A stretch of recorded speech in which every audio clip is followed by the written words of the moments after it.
Masih bingung pembelajaran diferensiasi itu apa? Yuk simak video ini. Simpelnya gini nih, jadi guru itu menyesuaikan proses pembelajaran di kelas untuk memenuhi kebutuhan belajar murid. Nah, kata different ini bukan berarti guru melakukan pembelajaran di mana harus mengelompokkan mana yang pintar, mana yang tidak. Bukan pula di mana guru harus mengajar dengan 32 metode yang berbeda untuk 32 orang murid. Nah, jadi different di sini, apakah seorang guru perlu menggunakan sumber yang berbeda, cara yang berbeda, dan penugasan serta penilaian yang berbeda. Lalu bagaimana guru dapat memenuhi kebutuhan belajar siswa? Menurut Tomlinson, ada 3 aspek untuk mengkategorikan kebutuhan siswa, yaitu bisa kita lihat dari kesiapan belajar, minat murid, profil belajar murid. Untuk kesiapan belajar murid, guru harus dapat mengidentifikasi kapasitas murid untuk mempelajari materi atau konsep keterampilan baru. Nah, di sini guru mengukur kesiapan belajar murid dengan melihat apakah mereka masih di tingkatan perlu belajar dengan kompleks atau secara konkret ataupun terstruktur. Kalau minat belajar, hal yang bisa dilakukan adalah kita menciptakan situasi pembelajaran yang menarik perhatian murid, tuh misalnya dengan humor menceritakan kejutan ataupun kita memberikan surprise untuk mereka sehingga konteks pembelajaran dikaitkan dengan minat setiap individu murid.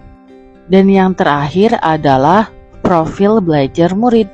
Nah, kalau yang ini bisa kita lakukan dengan mengamati perilaku murid-murid di kelas, mengamati mereka ketika mereka sedang menyelesaikan suatu tugas atau aktivitas, bertanya atau mendiskusikan permasalahan dengan murid.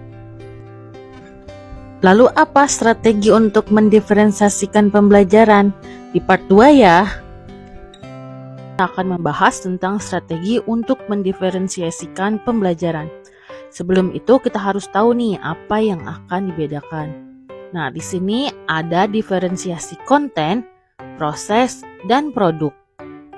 Maksud dari diferensiasi konten adalah membedakan format penyampaian kepada murid dan bukan menurunkan standar kurikulumnya ya. Misalnya nih, Ibu Dani melakukan diferensiasi sumber belajar dalam memberikan materi kepada murid.